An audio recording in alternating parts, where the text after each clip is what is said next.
بسم الله ummadda Soomaaliyeed meel walba joogto waa salaamaya waxaan kaloo marka labaad rabaa inaan salaamo bahda saxaafadda oo markaas u heelan ummadda Soomaaliyeed iyo shacabka Soomaaliyeed markastana aragtidooda iyo waxqabadkooda markaas u soo bandhigaysa waxaan rabaa inaan aragtida siyaasadeed maanta ku aadan aan kaga hadlo soo gudbiyo maadaama aan xaq u leeyahay muwaadin Soomaaliyeed aan ahay inaan aragtida siyaasadeed aan soo gudbiyo waxaan rabaa maanta waaqiga dhabta ah Soomaaliya guud ahaan ka jira inaan soo bandhigo waxaa maanta moodaa inay ka jiraan xoog siyaasadeed ee Soomaaliya guud ahaan siyaasadda gudaha ee Soomaaliya inay ka jirto faraaruq siyaasadeed aan loo baahnayn maanta loo baahan yahay shacabka Soomaaliyeed ummadda Soomaaliyeed ay ku qancayaan in hal xoog oo awood leh la sameeyo faraaruq siyaasadeed laga soo saaro hal xoog oo awood leh xoogga siyaasadeed maanta aan aragtida ku cabirayo maanta aan u qaybiyay waxay tahay in xoog siyaasadeed maamul goboleedyadu ay leeyihiin in xoog siyaasadeed ay leeyihiin xisbiyadu dariska ah oo tafaraaruqayna markay arkaan iyaguna faragelin siyaasadeed iyaguna sameynaya waxaa loo baahan yahay maanta aragtida siyaasadda dibadda inuu ka imaanaysa markii laga reebo oo faragelinta inuu ku hayso markii laga reebo siyaasadda gudaha ee Soomaaliya in laga soo saaro hal xoog oo awood leh taas oo lagu sameyn karo dhowr qodob oo maanta rabana aragtida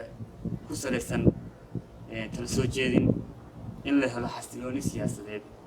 in la helo sidoo kale xasilooni siyaasadeed oo loo wada dhan yahay in la helo isku tashi loo wada dhan yahay wada hadal furan iyo siyaasad markastaba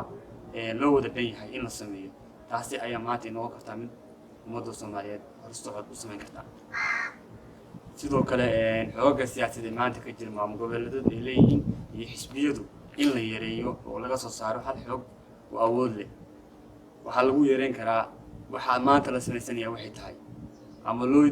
hore socod loogu sameysanayaa oo maanta dhaqdhaqaaq siyaasadeed iyo mid xukuumadba loo socda in la helo hal xoog oo dawlad ay leedahay oo dawlad iyo shacab isku dheelitiran oo soo bandhigaan midda kale aan rabaa inaan halkan ugu soo jeediyo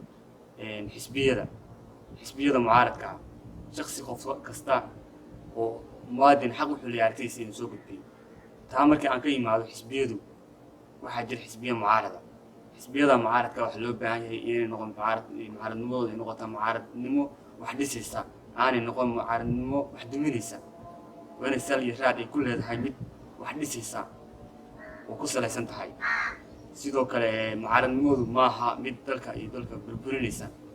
kana shaqaynaysa xumatashiin iyo halkaasaan barnaamijkayga maanta kusoo gabagabeynayaa